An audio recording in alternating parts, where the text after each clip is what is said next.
Thank you everybody for joining our second webinar. I'm really pleased to have all of you here, and we have 4 exciting speakers lined up. My role is simply to give a very quick recap of where we are with the FSD network strategy, what was the driving behind it, and particularly what interventions FSD Kenya is undertaking. I'll just share my screen. And request that if anyone has any questions because of the very short time frame we have, please do put it in the chat so we can get back to you. Okay, so as a recap, the FSD network strategy for affordable housing was based on a value chain approach that was developed in conjunction with CAF. And as you look at this value chain for housing, it's clear that it's long and it's complex. And the fundamental thinking behind the strategy was to shift the focus for the FSD network from delivering units to supporting the transformation of the ecosystem. We looked at 4 distinct sub-markets in great detail and looked at what works, what doesn't work, what are the value chain failures, and what was interesting is finance is not a limiting value chain failure. There are others along the way. And our deep research for each of these sub-markets is available on our website, together with a recording of our previous webinars. I won't go into detail. What we did find is that while Kenya is highly promising with the Priority National Program, deep demand, experienced developers, a very strong regulatory environment, capital markets, a technological hub, there's still very limited scale. In the formal side, there's hardly any developer who's built more than 1,000 units in their inception. And when you look at just the financing ask, assuming that the capacity is there, the regulatory works perfectly, just the financing ask to meet our housing need over the next 20 years, which is estimated at 9 million units, with a very low house cost of $5,000, we need $45 billion. That really is out of the capacity of any group of players. And therefore the need for the patient blended finance model and bringing in local currency capital, that's very key. So the FSD network strategy was built on 3 fundamental principles. Firstly, it's important to work across the spectrum of housing submarkets, even if the main focus is transformation for the bottom 40. Secondly, investing in rental shifts delivery standards and promotes affordable options for more than the 80% of urban Kenyans who rent. And lastly, data sharing and market collaboration is a condition of our investments and support. And Kessia, who'll speak later, will talk about the open access platform that's being developed. To touch very briefly on the investment by our sister company, FSDAI, they've just invested in a formal housing off-taker, the International Housing Solutions. And the rationale behind this is, again, to shift focus from building to sell to build for resilience, incorporating green technologies and life cycle cost evaluation. There's several other rationales that are listed here, but particularly getting very close to the demand for accurate insights, promoting scale and affordability, and assisting the investor to exit into capital markets, because it's only by bringing in local long-term funding that we can really shift the housing sector. FSD Kenya's program is structured on 3 components. The first, building an enabling ecosystem and promoting coordinated and evidence-based investment making. The second, creating demand and supply side financial products for both rental and owner occupation. And the third, demonstrating and promoting greener and more affordable housing and infrastructure technologies. The work we have underway in each of these components is what I'll go through very briefly now. Firstly, it's the Affordable Housing Working Group, and today is an example of it, where we're bringing together all the stakeholders who've been working in the sector, who are joining the sector new, and really bringing in the collaboration so that we can each meet our objectives. Some of the recent legislations that we have contributed to include the landlord and tenant bill and the electronic regulations for the land information management system.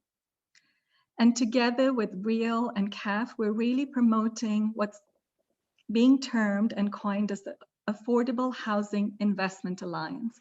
And this is a different way of bringing the users and providers of capital together. And Kessia is going to speak more to that soon. We have initiatives undergoing for digitization of land information management systems to promote efficiency in land markets, which is critical for affordable housing, and aerial mapping. And I'm very excited that we have two exciting speakers speaking right after this on these two initiatives. On the second component, which is really FSD's bread and butter, creating financial products, we have several projects underway. The first one is we're supporting the State Department of Housing and KMRC to operationalize a partial credit guarantee. We're working with the RBA, the Retirement Benefits Authority, on a survey to understand member readiness for transferring pension assets into housing, following the changes in laws that allow this. We're working with an insurance provider to create a bundled microinsurance fire and other perils product, really speaking to the informal settlement market. And we're working with a small landlord to pilot a rent relief fund and undertake demand segmentation of tenants and landlords to get better learnings of what the pain points and affordability actually is. And finally, we're working with financial sector providers to assist better portfolio segmentation, again, to better tailor the demand side products. On the third component, which is all about green, we're working very closely with the Kenya Green Building Society to promote green planning guidelines with 2 counties. And that enables a shift so that green is now being thought about right in the design and approval stage. And with this project undertaken, it would be a project that's easy to scale across the country. We're also launching a green materials and direct services directory to help to create a marketplace for all the innovative and green materials and services available in Kenya.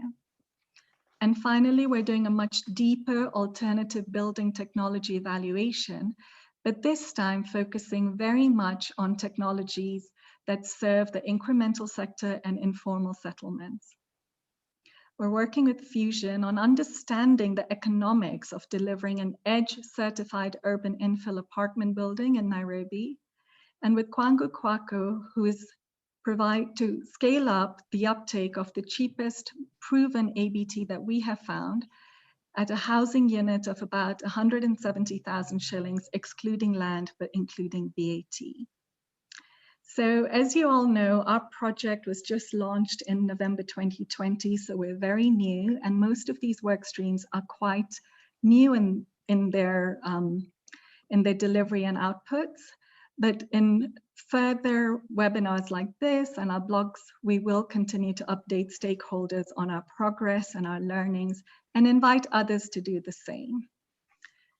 So we can just take a few questions before we start handing it over to the great panelists we have lined up today. Thank you. Thank you very much, Sita. My name is Victor Malu, and I'm the moderator for this session. I'm a senior advisor with FSD Kenya on future financial systems. Just to update you, these presentations are being recorded, or this webinar is being recorded. And as Sita mentioned, we will take a few questions. If you have some questions, please post them on the chat group or raise your hand and we will call upon you to ask these questions directly. I will take a quick check and there is no question at the moment. So you can still post the question and Sita will come back and answer that particular question. But for now, we will move to the next presentation, which is from Daniel of Ramani Systems. Go ahead, Daniel. Thank you very much, Victor, and good afternoon, everyone. My name's Daniel Hayward, and I am CEO of a company, Ramani Geosystems. And just to give you, we're going to run through. So who is Ramani? Ramani, we are an airborne survey and GIS and mapping company. We have over 20 years experience operating across Eastern Africa. And what were our project objectives? For this project, we wanted to look at creating spatial base mapping. So we've carried out a pilot project that includes the creation of a spatial base mapping of Nanyuki town, with the specific goals to understand the benefits of this for the affordable housing programs and also the benefits to the land information management systems, which Eric will be talking to you about in a while. The additional goals, obviously, with this spatial mapping was to look at the other benefits it could bring to the effective management of counties. What is spatial mapping? Spatial mapping is really the baseline where we are able to, and to provide the background and reference data to enable additional information to be overlaid. Base mapping can come in various scales, different levels of detail and accuracy depending on the different methodologies. It can vary from using a Google image to doing a ground survey. It can be done by on the national level by the national mapping agencies, regional or smaller urban areas. In this particular case, for the pilot study, we've done 60 square kilometers over Nanyuki town. So how did we do it? First of all, we established a ground control network within the town. And this is a survey control network that is used to tie all our different data sets together. We then did some aerial photography and LiDAR. This is taking high resolution imagery and also laser points. We shoot laser points from the aircraft to create a point cloud. We then take this data and we extract these into GIS layers. Just pictorially, I'll just show you what the deliverables look like. So the first deliverable is a seamless aerial image at 10 centimeters resolution. This is about 10 times better than you would find on on Google Earth, or a good satellite imagery is about 50 centimeters, but is also taken from 400 kilometers up, whereas this is taken from about a kilometer above the ground. So the clarity is really excellent. We also get a LiDAR point cloud, which is made up of billions of points, and this helps us extract things like building heights, vegetation height, and gives us a digital terrain model. The digital terrain model and digital surface models are useful in engineering and also hydrology modeling and things like that. And with LiDAR, we can actually see through the vegetation and things like that, so we get really accurate elevation models. Once we've got those products, we then extract our different layers, and this is creating spatial databases of all the different layers that we are actually targeting. And that creates what you would call a map traditionally. The GIS layers that we have extracted for this particular project are the infrastructure layers. So that would be the roads, the railways, the power infrastructure, and these are things that we are able to pick out of the imagery and the LiDAR. Settlement layers, the buildings, the physical boundaries, the drainage and hydrology, and the vegetation. And that is all put then into a GIS database. So how does this data help us in affordable housing programs? Well, first of all, the base mapping gives a great data set to help people understand what the existing housing situation is for a particular area, and then that can form the strategy for that program. The base mapping then can be used to, once you've understood the strategy, is to try and identify various locations which would be suitable for those developments, without having to spend too much time driving around, but you can get good sites. And once you've got those good sites, you can actually do your feasibility studies without too much additional ground costs and topo surveys, your suitability analysis, your risk assessment, your EIA, etc., etc. This image here shows you it's a nice image that shows you an affordable housing program on the right-hand side of the image and an informal settlement on the left-hand side. How does this base mapping for land management help us? Cadastral data, which Eric will talk to you about, is often not georeferenced, or it's poorly georeferenced, and that makes it pretty difficult to actually locate a land parcel in the real world or give it real world coordinates. This base map provides location reference for those parcels, and being accurate, it can really help the quality of the data that you actually end up with. So it can really uplift that quality for the land information management system. The ingredients for the program of going into helping the land information management system is basically your aerial imagery, your base mapping, the cadastral plans, which you scan, you're there in the lands office or wherever, and you end up scanning those. But now it's the question of how do you take a scanned image and create something with real world coordinates. Once you've got the scanned image, you can then georeference those against your base mapping. So this image here shows a plan, a cadastral plan that has been georeferenced and now is superimposed over the real world of the aerial photography. Once you've got that, so essentially that is two images, but you need a database in the end. So once you've got that, you can then create a GIS database of land parcels, and then this can be then put into your land information management system with all the other aspects that it involves. This is the GIS database overlaid on the aerial photography.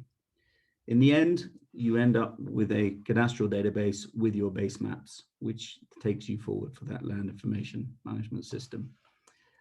So what are the other benefits of accurate base mapping? There are many, and I've just picked out a few that can help the county governments. One is obviously spatial planning, revenue collection, street addressing, property valuation for tax, agriculture management, disaster management, county asset management, transport infrastructure. And I'll just talk a little bit about each of those quickly. The spatial planning is each of the county governments has to create a county spatial plan, and this base mapping is critical in that area. And it essentially, with all the zoning and things like that, you need that base mapping in order to create those spatial plans. The revenue collection and identification, obviously revenue collection is very important with the county governments, and you need to know where those sources, those revenue sources are in order to be able to look at it. The heat map that I'm showing you is an area. It shows you the different revenue amounts in various areas across an area. Actually, this is on Mombasa Island. And so that is important to be able to identify that. And that can be parking spaces, it can be billboards for advertising, it can be all these different types of small businesses and things like that within a town. So it really does add value for revenue collection.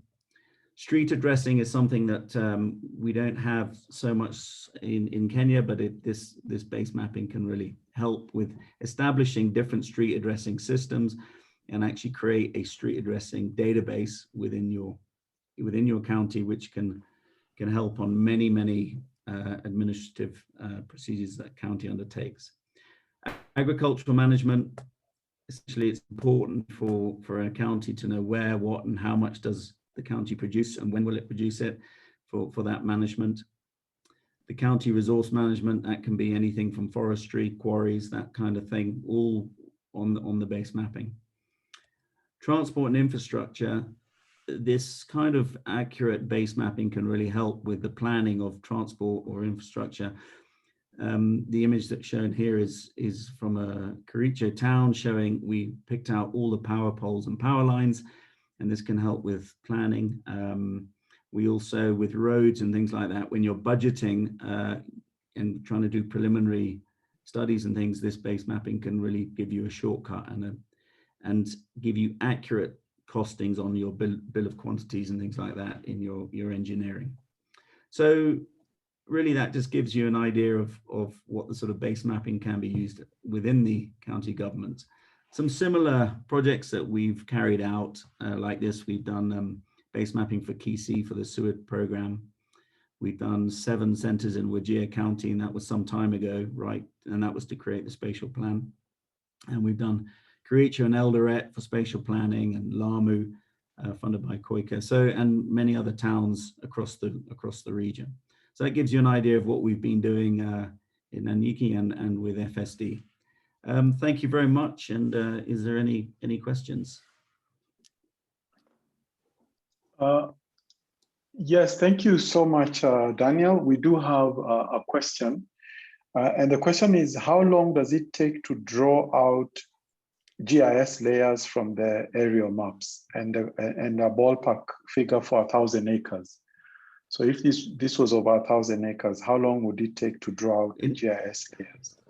In terms of actually the time taken to create large sort of GIS data sets, it really depends on if we're talking about rural areas or urban areas. So there's a major time difference between, you know, if you're looking at the CBD of a town, which is very detailed, or if you're looking in a rural area. So 1,000 acres could take you half a day, but 1,000 acres could also take you a week or 2 weeks, depending on where it is. And that obviously has a big effect on the pricing as well. Okay, thank you, Daniel. One more question. And the question is, can we add a layer of household data to these maps? That is, if a household survey is undertaken, can the data then be mapped as an additional layer on these maps, or could we draw in existing survey data that is geo-referenced? Yes, absolutely. It's just that can be entered into as another layer. If you've got household data with location, you can tie that data to the building footprints and then do your analysis from there. But if you've got location data, whether it's previous surveys or anything like that, you can georeference it all, and it all can become a layer within your GIS system, within your land information management system, and all that sort of thing. Yeah. Okay. And then the last question is, what kind of open access? I know this is a difficult one. What kind of open access to the data that you have accumulated so far is there? Is this available on OpenStreetMap or similar platforms? For this particular project, this data will belong to the county government, and it's up to them if they make it public or not. So depending on what we do projects which are open source, or the intellectual property is owned by the company, and then we have other projects where we are working for the client and the IP belongs to that client. So we do various different projects. This one in particular will be owned. The data will be owned by the county. Thank you so much, Daniel Haywood, for that excellent presentation. Well, thank you very much. We really appreciate it. We'll now move to the next presentation, which is from Eric Nyadimo of Oakar Consultants. Eric?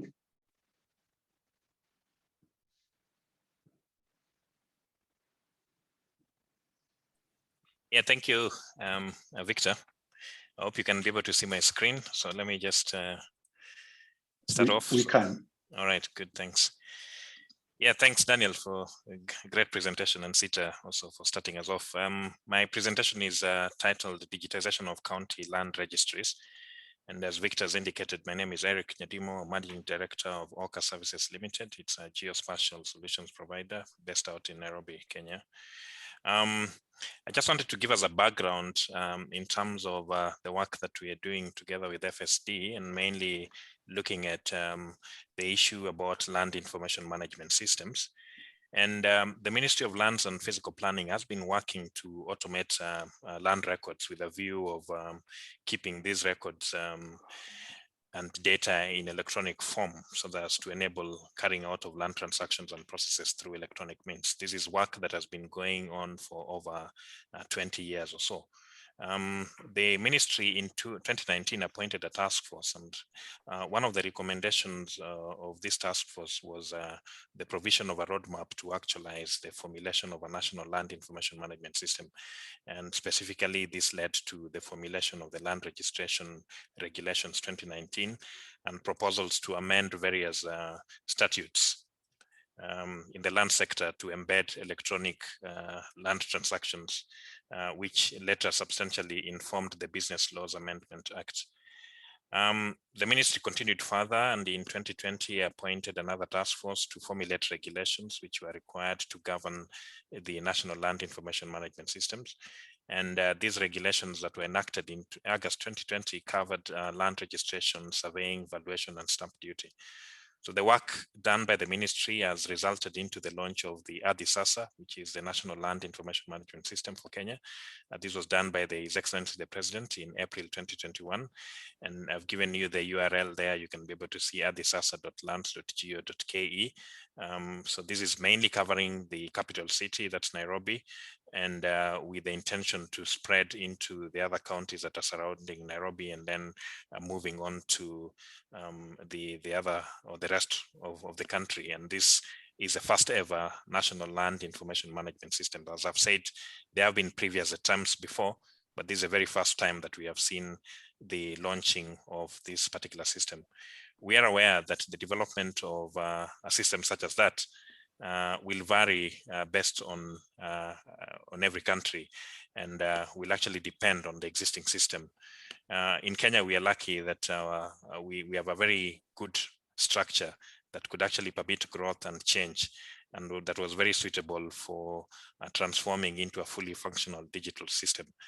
And the other advantage that we have had is that we have a high level of using spatial referencing frameworks, so to ensure that whatever we have on the cadastral side can actually be linked to what can be done on the mapping, just like what you've seen from the work presented by Ramani. So there's base mapping, and we can actually use this as a layer in the land information management system that helps to enrich the information that we have.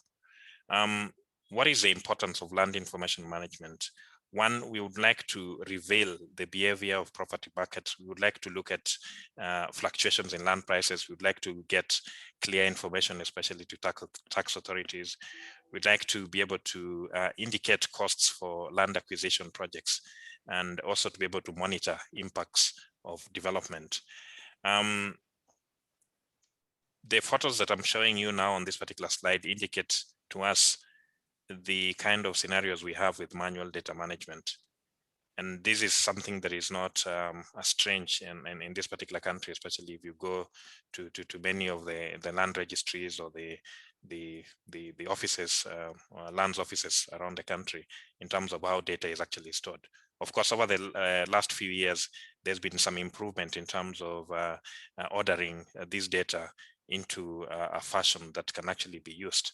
And of course, having that data in that particular format makes it very, very difficult for developers, even if you're looking at issues like affordable housing and so on and so forth. Investment into property becomes very difficult because of long transactions, talking about duplicated data. It's difficult to be able to search, to even to retrieve records. These paper records are hard to maintain. The documents can easily get lost because of being exposed either to dust, heat, or humidity. There's poor archiving of data, and being manual system or manual data, they're also very prone to manipulation. And where we are moving now, especially like you've seen with the ADISASA platform, is to have a digital system. So where everything is organized, we do not have issues with storage, we do not have issues with retrieving of the records. And that can actually lead to better productivity, faster data management, reduction in data redundancy, and faster access to the records, which would in effect result into more effective planning and better decision making. That is what we are looking for. That would actually bring in confidence in terms of the land or the property market, and allow for development even into areas such as housing or any other investment that people would like to be able to make. The components of a land information management system are typically talking about the hardware. So that's the desktop computer, the mobile platforms, or even servers, whether these are physical or virtual. We also have software modules. So from the GIS software to the database management system applications, or even security applications that would ensure that the data is actually protected from any intrusion or from anyone who would like to be able to access such kind of data sets. Another critical data set is on the spatial data. One of the kind of data that can actually go into this kind of a system is what has been shown by Ramani, which is a base mapping. In addition, you need the organizational procedures. So various entities that are charged with developing this kind of systems need to ensure that they have in place the correct procedures that would allow for such kind of work to be done. And of course, we need the human resource that would actually ensure that that work goes on. And we have seen, as I've started out in my presentation, the requirement for the legal framework, the requirement for regulations that will actually govern the distribution, the dissemination, or even processing of data in that digital environment. There are different data sources for land information management systems. You can either digitize data, as was shown by Ramani. You've seen you have cadastral data in different forms, which can be digitized or can be scanned.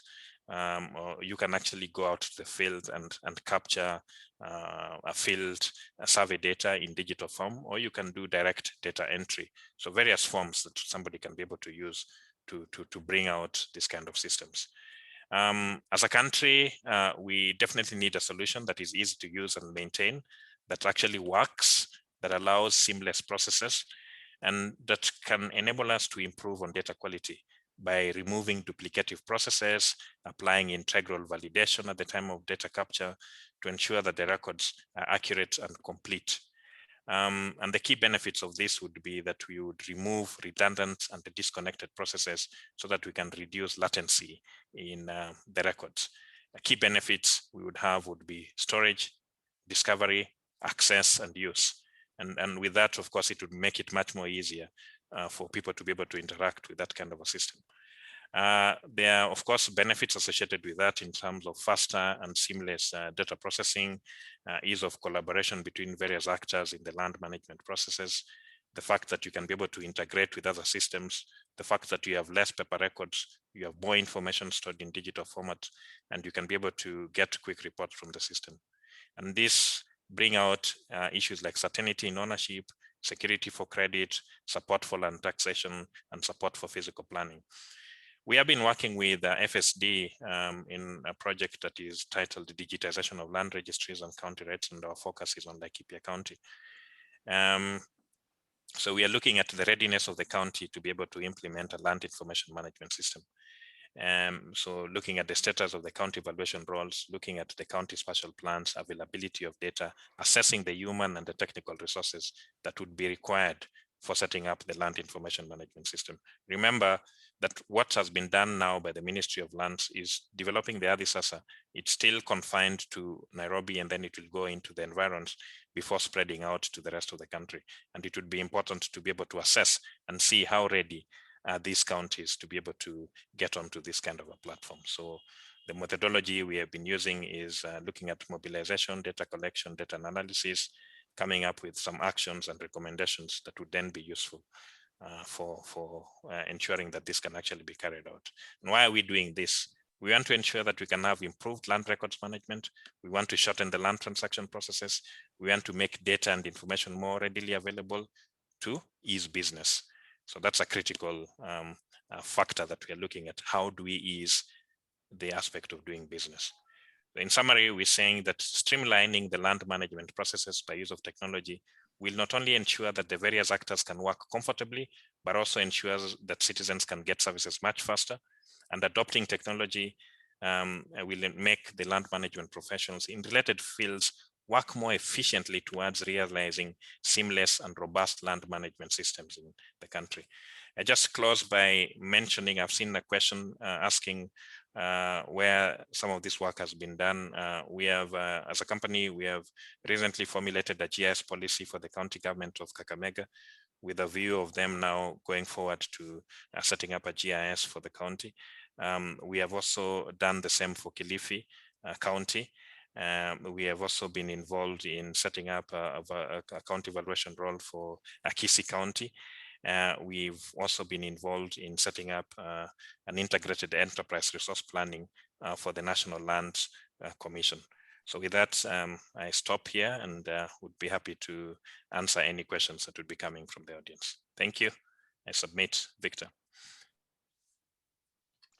Thank you. Thank you very much, Eric, for that very informative presentation.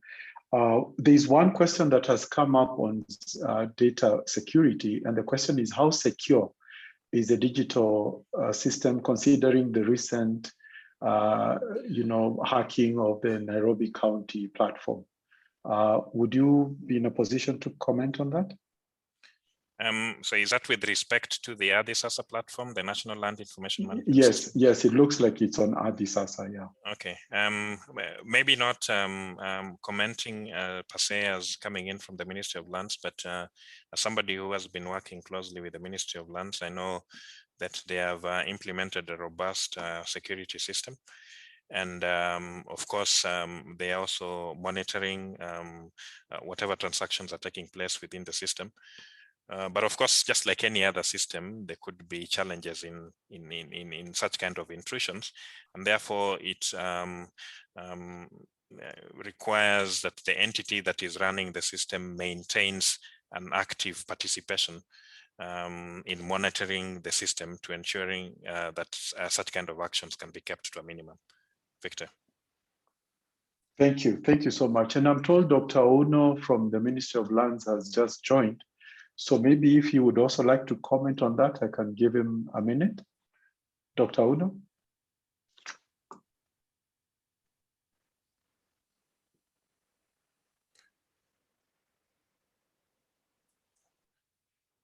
Okay, yeah, maybe I think, Victor, I think there's another question that I'm seeing there. Somebody's asking what are the plans?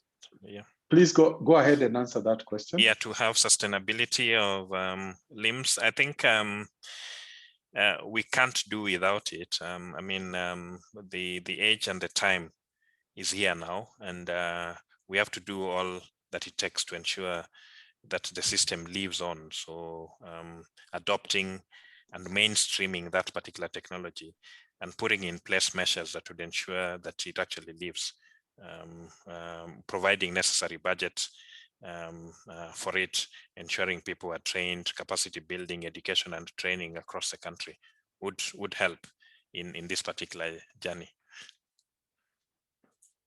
Thank you. I believe Dr. Uno may be experiencing some technical challenges. So thank you so much, Eric. And again, also thank you to Daniel and Sita for those wonderful presentations to date. We will now move to the next presentation. And please, if you have questions, continue to post them on the chat and we will respond to them during this conversation, or if not, we will come back to you if you provide us with your contact. So Kesia from Center for Affordable Housing, please go ahead. Thank you. Good afternoon, everybody. Victor, Sita, thank you so much for this opportunity and for the invitation. I'm going to share my screen and talk with you all about crowdsourcing. Let me put this onto screen view, presentation view. There, can everybody see? Yes. Good.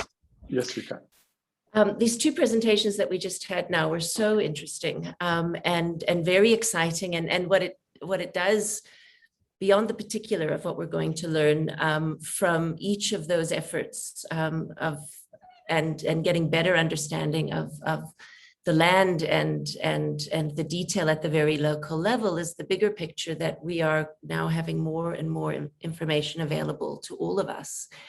And in this room, we have so many experts. We have over 100 people with us today, and each of you are doing work in affordable housing in one way or another. And you're undertaking research projects and you're doing analyses of particular projects, you're doing feasibility studies, you're doing mapping and so on. And we really need to think of a way that we capture all of this and share it in a way so that we improve the quality of our baseline, so that we have the underlying information that we each start with gets progressively better. So we've been working with FSD Kenya, as well as other partners on this question of how do we crowdsource the baseline. And I'll talk to you a little bit about how we've gotten there. For about the last 3 or 4 years, CAF, together with Reall and 71.4, have been championing something which we've been calling the Affordable Housing Data Agenda for Africa. And in terms of that, what we've been trying to do is really scope out what is the data that investors in affordable housing, and investors would be private investors, as you would expect, but also government as a form of investor, and then also households themselves. Anyone who puts money into housing, what information do they need to make good decisions so that that money is well spent, and so that the housing process that they anticipate is efficient and effective, and realizes the outcomes that we expect. So we have been trying to pull together the data that would support those investment decisions. And we've called that the Affordable Housing Data Agenda for Africa. And through that process, we undertook a series of data landscape audits, 117 indicators, which we defined in terms of the value chain as well as different context issues. And then we piloted it in 8 countries. And Ben Atkinson will speak about that just now from Reall. And that work really gave us a good insight into public sector data that is available and that we can use to inform our questions about investment into affordable housing and into how the value chain is structured and how it works. And what was, I think, quite exciting about that is that while on the surface of it, many of us may say, oh, there's no data in one country or another. In fact, there's an enormous amount of data. It's just not always well organized around the housing question. And that's something that we've been working on doing together. That then led to a question, though, about the kind of data that's being produced also by the private sector. And so work that was then supported by FSD Africa Investments and FSD Kenya and FSD Africa had led to the development of a strategy which we've been calling open source, and it's evolving now open access. And that really is to find ways in which the information that is collected through the housing delivery or housing financing process is captured and put into a usable format so that it can be shared openly in that usable format across the sector, so that, again, we raise the baseline. And here we've pulled together, and Sita mentioned this right at the beginning, the notion of an affordable housing investment alliance. The founder members are those that are listed here in this slide. So FSDAI, FSD Africa, FSD Kenya, Reall, and International Housing Solutions, and putting together the data from specific investments that have been made by FSD Africa Investments into International Housing Solutions, and by IHS into developers, or by Reall into its partners, or FSD Kenya into its partners, and collecting data from those experiences and sharing those learnings. So that's our overall data agenda for Africa that we've been championing. But beyond that, the landscape of information, and many of you would know this from what you know about CAF, relates to the work that we've been doing more in the traditional research approach, commissioning studies and undertaking those, or the yearbook that we publish every year, where we look at the housing circumstances and the structure and performance of housing sectors in 55 countries across the continent. So across this full landscape, we've got a public sector focus with the data landscapes, a private sector focus with open access. Then we've got, through the CAF yearbook, we can focus on countries and what is the information there. And then there are particular subject areas that we're focusing on as they relate to this broader question of affordable housing. And that creates an enormous amount of information. If we carry on further, then there's FSD Kenya that's also got its own research agenda. And Sita took us through the 3 components that relate specifically to the work that she and her team are doing to promote affordable housing in Kenya and to support the affordable housing program of the government. And that's also going to generate an enormous amount of further information. And then there's Reall that's also working in Kenya. And they have a number of Kenyan-focused initiatives that I'm sure Ben will touch on, and some research plans into particular areas that are of interest to a wide array of stakeholders. And then when we look at the rest of the audience who's here, 100 people are here. Well, what about you? What are you producing? What information are you producing? And is there a way that everything that we are all producing that doesn't compromise any of our own particular commercial interests, if we have those, but actually builds and raises the baseline of information that we have together so that we can each make better decisions about the kinds of investments and activities that we want to undertake to further the affordable housing agenda in Kenya? That's the question that we're trying to answer. And that, I think, is the real opportunity to try to crowdsource one another's activities to gather into a single source. So we've just started with something that's quite simple, but it is to produce a portal for access to all the literature that we've been able to collect. And at the moment, the database is about 160 documents that relate to its literature, journal articles, industry reports, and so on. We've structured it around 8 categories, which are aligned to the market shaping indicator, headline indicator framework that Ben will be presenting just now. And then we've looked at it across the last 20 years, and the bulk of that resource is in the last 5 years. And then on the web page itself, there is a space right at the bottom where you can add in your own URLs so that we can add the work that you've been doing also to this portal. So Victor, I'm going to go very quickly to this to just quickly demonstrate it and show where it is. Can you see the website as it's loading on my screen? Yes. Great. Okay, so this is right now sitting on CAF's website. It will also sit on FSD Kenya's website. And what we've done is we've pulled together on this portal this illustration here. You can hover over, and the colors relate to these different categories here. And in terms of the large subject areas, the main categories, we have 48 financing documents, 18 documents relating to sales and rental, 23 relating to construction and investment. We've got 20 relating to macroeconomic and housing sector performance, and we've got 23 documents relating to the policy and legislative framework. And then in detail, the subheadings can be, you can highlight them just by playing around with this illustration. But where it gets really interesting is when you scroll down and you can see that they're spread across the years, and then you can search, and you can search by author, by main theme, or by subcategory. So if we were to search by author, you can there and you unclick all of them, and there's my list of all of the authors. And if I scroll down and I look for here, if I look for, let's say I choose this author, Sumila Gulyani, I saw that there was one that was not in alphabetical order. It must be that there's a space there. And that gives me, now I've just filtered to see these documents here.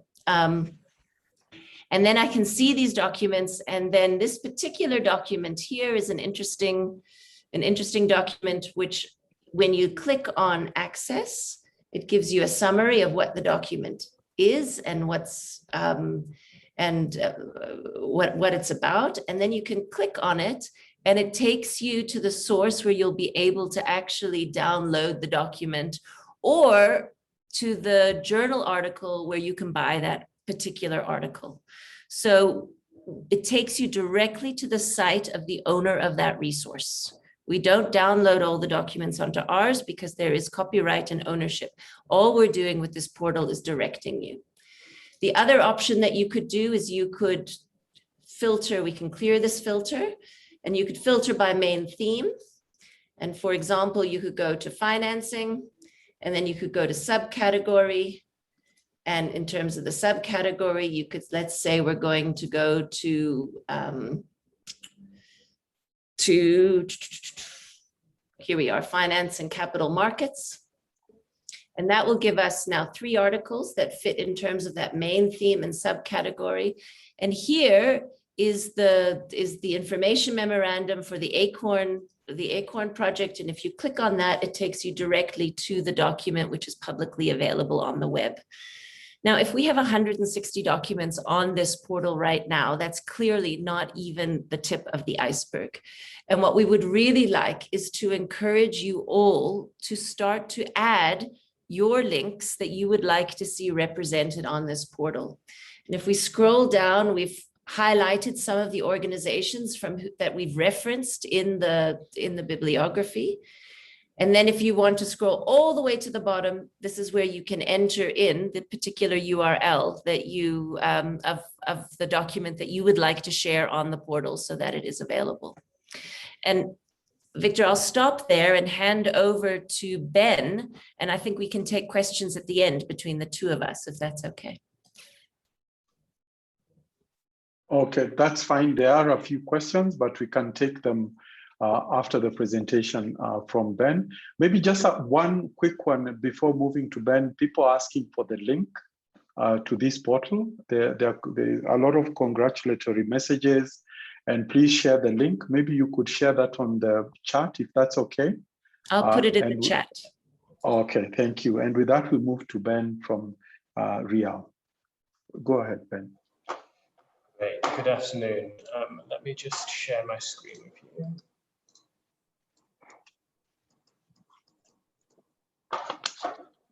Okay, I hope you can see that now. Yeah, so good afternoon. My name is Ben Atkinson, and I'm the Research, Evidence and Learning Manager at Reall. So in this session, I want to quickly introduce the work we've been doing with CAF on what we refer to as market shaping indicators. Casey referred to in her last slides as the data landscaping work. I'll then be providing a brief demonstration of market shaping indicators work on Reall's data dashboard. I will end by discussing next steps in this work. We'll hopefully have time for a couple of questions at the end too. So Reall is an innovator and investor in affordable housing in Africa and Asia. We develop, refine, and share innovative housing models that unlock the political will, capital investment, and end-user finance needed to create conditions for hardworking families to secure homes.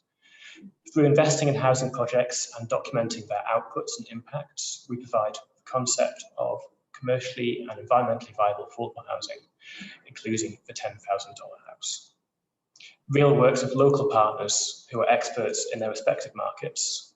Partners include developers, fintech and proptech companies, end-user finance providers, research institutions, and NGOs. Since 1989, Reall has provided new or upgraded housing to 400,000 people across more than 15 countries in Africa and Asia. We've been active in Kenya since 1991, and through our partners have built almost 2,000 homes there. We currently have hundreds more in the pipeline, working with various partners across Kenya. So both Reall and CAF recognise that the lack of market intelligence and data is a key constraint undermining private sector participation and good policy engagement in affordable housing. This issue is particularly acute for the bottom 40% of the income pyramid, which is a group that Reall specifically targets. In 2019, we partnered with CAF and 71.4 to develop a set of market shaping indicators, closely aligning and building on CAF's existing data agenda. All institutions in the housing value chain generate data, whether for private or public use or simply as a byproduct of their business. Market shaping indicators aim to help bridge this data gap by making this key market data available to all that need it. Work was undertaken on collecting data in 8 countries. So that's Kenya, Nigeria, Uganda, Mozambique, Ghana, Tanzania, Cote d'Ivoire, and Morocco. Through undertaking a review of these data landscapes, we've identified 117 indicators throughout the housing value chain. This data is held by a wide range of sources, from international, such as World Bank and business indicators, to national, such as statistics bureaus, ministries, and central banks, to local, such as Reall delivery partners, private developers, and banks. Data is available at different aggregations, demonstrating national, urban, developer level, and bottom 40 values for many indicators. In some cases, this data is already easily available. In others, it's available but buried in documents most people would never read. And in many cases, it's data that has never been shared publicly before. The market shaping indicators are a work in progress, and there is a lot still to do on this. So Reall launched its data dashboard last year with an aim of making data on Reall funded projects publicly available. There are now over 100 projects available on this dashboard and data on houses built, project finances, client demographics, and income. Both Reall and CAF are committed to making the MSI data available and accessible to all, and we've now expanded our dashboard to include this data, which I want to quickly demonstrate to you now.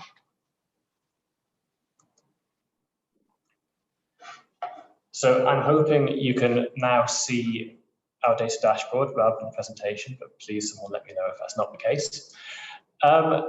So this is the global view in our dashboard, and it can be navigated using this map at the top. Countries with data are shaded like so, and we expect to see a significant increase over the next few years. By clicking on a country, you get an overview of Reall's work in that country and a link to the MSI data there too. So just clicking on that and it will take us through. Apologies, it's running a little bit slowly just because there's several things happening. So each country includes a narrative in a country overview, and then deeper dive narratives on each data category as well. All this narrative is based on CAF's excellent yearbook work. Okay, so the map is just loaded at the top now. So we have pulled out 8 key indicators across all countries, which we believe are particularly important from across the housing value chain. For each of these, you can click here and you can see the comparison data for all countries at once, along with the sources. We can then go down to the full indicator list here. So all currency indicators can be toggled between local currency and USD. You can see that changing for that one down there. And the indicators themselves are split across various different tabs. These match the sections that Casey highlighted before. So, as I was saying before, there is still work to do on this. There are significant gaps in this data, and we've been very open and honest about these, as the gaps tell a large part of the story too.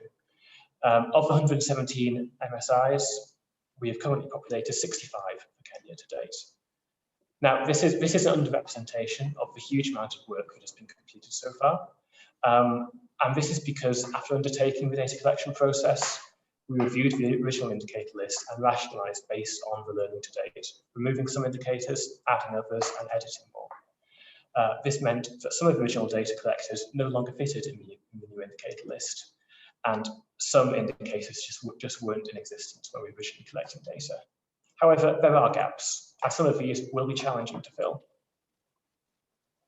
So each indicator here includes a definition. If you hover over the I button, you can also click on these left-hand arrows and really dive in deeper into each indicator. So what we show here is a breakdown of the quality score. So you have the final score up here, and then a breakdown of the score and further information on this score. You can also view the various different elements that go into making up that indicator, along with links to the sources of those elements where possible.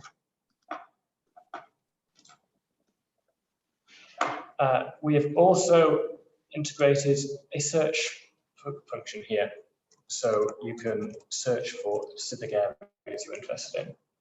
Now, there's still some work to do on this. It doesn't quite take you to the indicator itself, but it'll take you to that section, which you can then find. I hope we can improve this very soon. We have a guide tab to provide more information about the data we're showing and terms of use in terms of using this data.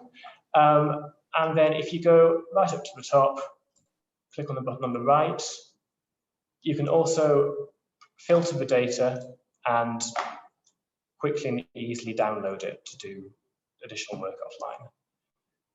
So again, apologies, it's being a little bit slow just because of the video. But there we go. So we already have Kenya selected here. We can add in additional countries. So I can just click on Mozambique. And then you can choose specific columns here too. So I'm just going to select all again. And then if you just go up to the top here, you can download in either CSV or an XLS file. Finally, I just wanted to quickly demonstrate how this links up with our project's dashboard too. So if you click either on the map or, as that's being a bit slow to load, on Back to Countries projects, this takes you to a page which really demonstrates the work that Reall has done in Kenya, or which I've put you loads to date.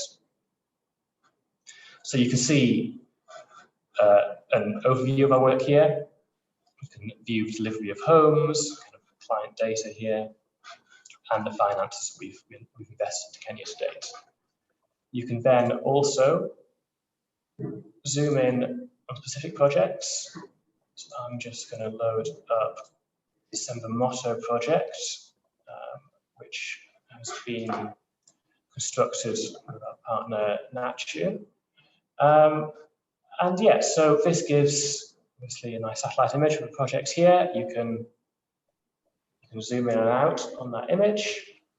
We have a bit of narrative on each project, detailing who it's for, what kind of houses were constructed, information on the homes completed, local services, client data, and housing typology, including things like unit size, sales price, and the end user financing information. And again, some brief information on finances and relevant documents at the bottom. So I am going to switch back to my presentation at this point. So the MSIs leverage data holders from across the housing market, and we've tried to demonstrate that here.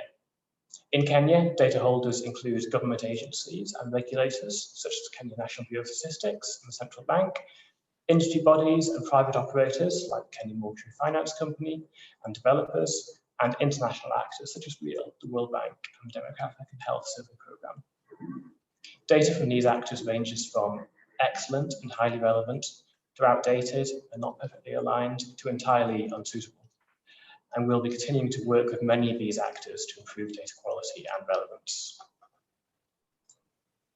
So at this point, I'm going to quickly hand over to Kezia to talk to you a bit more about our work with KNBS.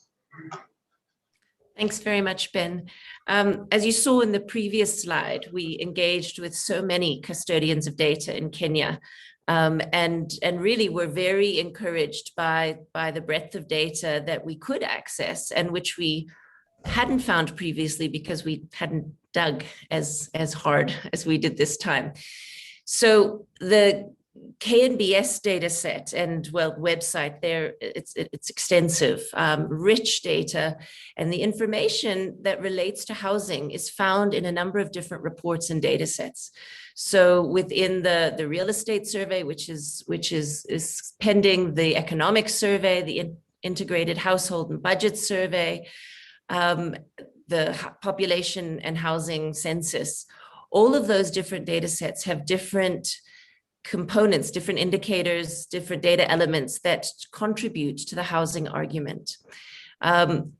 As part of the data audit process, when we looked at data quality and its availability, its replicability and its accessibility, we then developed our recommendations in terms of these 4 categories: data that exists but needs to be unlocked, data that needs to be better disseminated in terms of that particular subject matter, data that needs to be disaggregated from a bigger picture made into a set of smaller pictures and really understand the nuance, and then data that could be further gathered, where there is an instrument that's already underway where we could add particular housing focus areas to that. So those were the recommendations, and they're listed here, that we thought would be worth working through with the KNBS. And so coming out of the data audit in particular, specifically, we have 2 specific proposals for working with the KNBS, and we're really hoping that we'll be able to engage with them around these. The first is to form a working group that would support better reporting on Kenya's affordable housing program. As we've said and you've seen, there's data in so many different places. And could we pull it all together so that it cohered and collectively told a better story? So to explore the different data sources that are produced through KMBS, and then also other forms of data that might be well brought into the KMBS stable to review and then to present. And ultimately, we thought that if we could present that in a digital dashboard, that would be on the front page, hopefully. As housing advocates, we think that's important, and it certainly is a critical issue for Kenya as one of the key pillars of government policy. But a digital dashboard that takes data from across all the KMBS surveys and speaks explicitly to the affordable housing program and its progress. So our purpose of undertaking the audits was really to understand how we can create the better story to support targeted investment and activity in affordable housing. Ben, back to you. Brilliant, thank you very much. So, in particular, we have highlighted the following targets in each country, and we aim to engage with these actors more closely. So obviously, Kezia has just highlighted working with the Kenyan National Bureau of Statistics. We have similar goals in other countries too, and this is really to ensure a stronger housing lens within that data. Central banks also to improve housing finance data reporting and systematically gather data on loan characteristics and performance. Ministries of Lands to publish indicators and reports on residential transfers and to make underlying transactions data available for augmentation by third parties. Local authorities to disseminate indicators and reports on key building activity. And then simultaneously, initially in Kenya and then in further countries, for the Open Access Initiative, which Casey highlighted earlier, will seek to close data gaps on the private sector side. So the MSIs are not a one-off piece of work. This is the start of an ongoing process to update the data, to work with data holders to improve availability and quality, and advocate for improved data access. We'll be holding country-specific sessions to provide a detailed overview of findings and to start building on this work. The indicators themselves are continuing to be reviewed and edited. We know that there's gaps in them. We know that some of those currently in place could be further improved. Based on the work in Africa, Reall is now implementing the MSI process in Pakistan and India, with the aim of having data to share on this by the end of this year. CAF has also been able to roll out the process in Rwanda.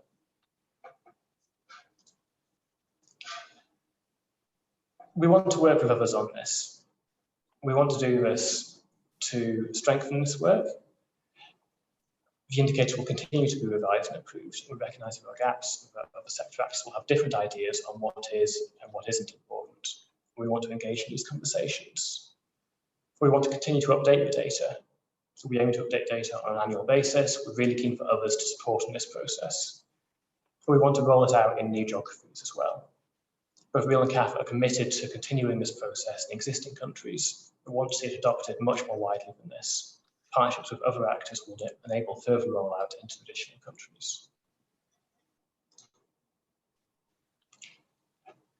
Finally, we'll be officially launching the MSI work in a webinar on the 15th of July, which will consist into a deeper dive into the data and processes and a wider look across all countries covered to date. Further information will be available on this very soon. I also want to just recognise the various actors which have been involved in this process so far, demonstrated here. It's really been a collaborative project, and we've all benefited from that hugely. So, thank you for your time.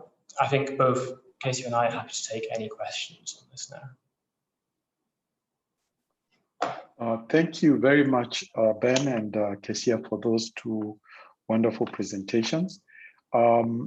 There is one question here, which is, which other countries have been included on the online portal? I think this is probably for Kezia. And after that, I'll give an opportunity to Tabitha Mwangi from Kenya National Bureau of Statistics to also comment. Please go ahead with the answer to the question. Which other countries are included in the online knowledge portal? Kesia? Right. Thank you. Right now, that knowledge portal is just for Kenya. We have, KEF's website covers research and material across the continent, but we've developed a specific knowledge portal just for Kenya, where there are articles that are about other countries, but they're relevant for Kenya. We have included some of those. So there are a few articles about India, some of Reall's work in India and Pakistan, and so on. But the focus of this particular portal is just on Kenya. Thank you. Thank you very much. We'll move to Tabitha. Tabitha Mwangi, please unmute yourself. Okay, thank you very much for the panelists and your presentation. Just comment and maybe support the efforts that are there. As you all know that relevant, reliable data that is in good format is important for all users, both policymakers and investors, and even for the general public. So having engaged before with the team here, I think the Bureau is open for all collaboration to form those working groups and come to an agreement. I think that is the way we operate also at KNBS, and we can take that forward. And we are very much willing, and we partner with the private sector and actors, including FSD in other forums. Thank you very much. Thank you. Thank you so much for those words of encouragement. We have two questions, and I'll direct this to Eric Nyadimo. We've been having some challenges with connectivity with the Ministry of Lands. So the first question, Eric, is to what extent have you done data cleansing, e.g. double allocations, illegal allocations, which may lead to conflict? Could you kindly respond to that question on the issue of digitization of land records? Okay, thank you. Yeah, Victor, again, not speaking directly on behalf of the ministry, but just based on the information that has been shared with regard to the National Land Information System, I'd like to be able to answer that question by saying that data cleaning has been done to take care of those issues in terms of double allocation, illegal allocations, and so on and so forth. And need to assure the person asking the question that the ministry is actually cleaning the data, and only clean data is being put into the system. So integral validation is being undertaken to ensure that you do not have data that doesn't have integrity getting into the system. So that's why it's also taking quite some time, because they need to assure that the data is clean before it can actually be put into the system. Victor. Okay, Eric, thank you so much. There's a request if you could kindly switch on your video as I ask you the next question, and that is, can blockchain technology be utilized in the LIMS to improve sustainability and security? Okay, all right, so the question about blockchain, I know this is a common question, but it is important for us to understand that before you can use blockchain, all the data must be properly organized. So we are in the process, I would say that in Kenya, we are in the process of organizing our data. And once that is complete, then the blockchain can actually be implemented. The point to note with the blockchain is that it's quite an expensive technology, because you need to have a series of servers that are replicated across different maybe towns or something like that, and these are very high spec servers. So the question, yes, is blockchain can be used, but first we still have to clean up on the data. Victor. Thank you very much, Eric. So with that, as we start coming to our close, I just wanted to give the panelists one last opportunity to maybe just summarize maybe their thoughts on today's webinar. And I'll start with the same order with Sita. Sita, if you'd like to just take a minute to summarize your thoughts for today's webinar. What is a key message you'd want to leave with the audience? the key message, which I feel is not a summary of the webinar, but a summary of why we're all here. And I'd like to really reference a very recent report funded by the Terwilliger Center and Habitat for Humanity. It's called Cornerstone of Recovery, and it says that the housing sector, particularly in emerging countries, when you take the impact of all the informal activity in the housing sector, which cannot be recorded because we don't have access to those activities, could contribute as much as 14 to 17% of Kenya's GDP. This is why we're all here. Even pre-COVID, the housing sector was fundamental, but post-COVID, housing enthusiasts or passionate people, as all of us here are, I think that's the data point we're after. How can housing, with all its multiplier impact, contribute more and more to Kenya's recovery? Thank you. Thank you, Sita. Thank you. Wow, 14 to 17%. As I move to Daniel, I just want to ask the participants, please continue to post your names and contacts on the chat if you haven't, and we'll be able to share with you additional information as well as any questions that you may have. Daniel, your thoughts? Thank you very much, Victor. Thank you to my fellow panelists. I've certainly learned something today, having known very little about the housing sector. Just from our point of view, the only thing I would like to sort of leave is the power of spatial data is phenomenal, and with today's technology, it's not as difficult to create as it certainly used to be. It's always perceived as a very expensive exercise, but as the technology gets better, the cost of it comes down. But it really is an essential part in all of this and many other things. Thank you very much. Thank you, Daniel. We move to Kessia.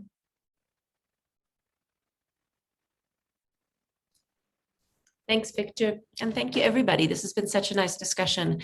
I think what was exciting even about the theme of this particular webinar is really the power of technology, and that there are things that we can do today and that we can conceive of today that we couldn't have conceived of 10 years ago. And that really puts us in a much more powerful position to aggregate everything that we know. And to really get into the detail of particular issues so that we can solve the place-based housing problems in the way that they need to be solved. I do think that it puts a responsibility on us to share, because this information exists, and if we don't share it, we're actually just going to be wasting resources.